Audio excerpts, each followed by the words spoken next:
The fight caves? How about just Jad? We're gonna do this one a little differently than normal. Most of the issues that people have in the fight caves comes down to the Jad fight, so to get more comfortable and to get easy practice, we're gonna go ahead and hop over to a speedrunning world. If it's your first time into these worlds, you'll be asked to make a new character. Feel free to customize it if you want, but once you're out of the menu, switch over to the quest tab, select Dragon Slayer 2 for the speedrun, and set it up. From here you'll be given gear in an inventory. Just go ahead and teleport to your house, equip the given lunar staff, and set the fairy ring code to BLP. When you arrive, head over to the northeast, and you'll come across one of these two gates. Unequip your fire cape, and try to pass through the barrier. Complete the dialogue and pass through again, and continue going to the east, to where you'll find a bank chest. Inside of the bank you'll find a set of armadillo armor as well as a dragon hunter crossbow. Go ahead and throw everything you have into the bank, take out the ranged gear, as well as the barrow's gloves and the amulet of fury, and you'll only need the diamond bolts for the fight. Fill your inventory with the Ceratomin brews and super restores in the ratio of 3 to 1. Anytime you're low on health, 3 doses of Cera brew for 1 dose of super restore. From there we'll make our way a bit further south down to the minigame icon on the map, and we're gonna talk to the guy sitting on the chair. He'll ask if you want to take his challenge and select that you're brave enough, and that'll give you this menu. Taking on his first challenge is fighting a single Jad, just like the end of the fight caves. The Dragon Slayer 2 quest will give you near in-game armor as well as near max stats. As long as you can remember that if Jad stomps, it's a range attack, and if he dangles his legs, it's a mage attack, you should be able to get the first kill within a few tries. So let's get into a fight. Once you choose to enter, you'll be met with a short cutscene of standing up. I like to begin with Protect from Magic turned on, and Jad will spawn in. Just remember that if he stands, to pray mage, and be ready to change to range if you see a stomp. There's the stomp, so switch to range, and be ready to see him dangle his legs for a mage attack.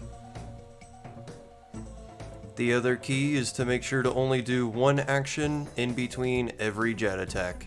So if you need a heal, drink 1 dose of your brew in between each attack. So he would attack, switch, drink, and change back to be ready just in case. Once you get him down to 50%, he'll summon his healers. Stay focused on Jad and how he is attacking you.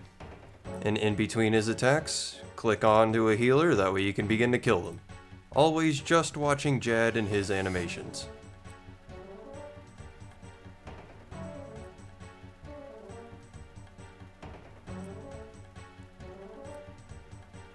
There's the first healer down, so we'll pray against his mage attack and choose the next one, being ready to pray against his range attack.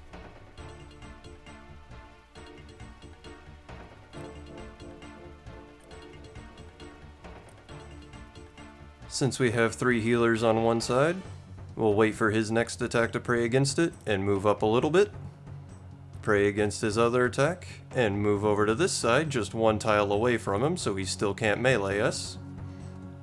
And in between each of his attacks, we'll pick off the next healer, since we can reach them on rapid fire from this distance.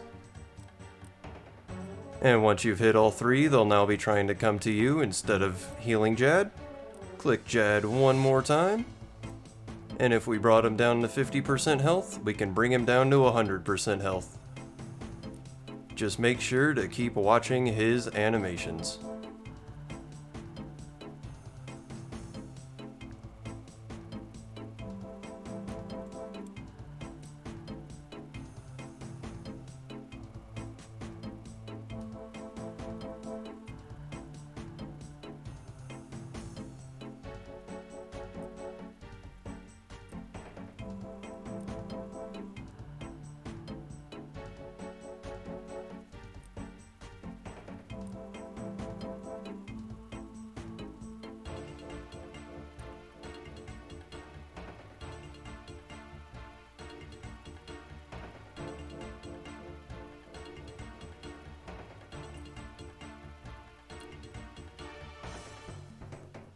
And after a few minutes, he should go down. And now we step up the difficulty on the practice fight. From here, we're gonna go ahead and change to Beneath Cursed Sands. Go ahead and set up the speedrun for this quest.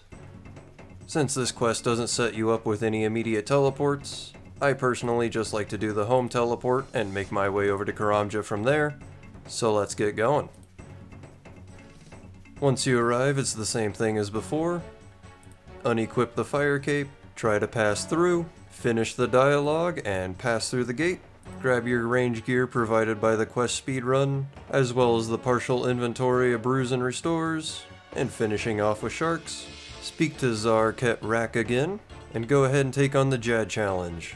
This time with worse gear, as well as lower stats. Just remember that his stomp is range, the dangle is mage, and to only do one action in between his attacks.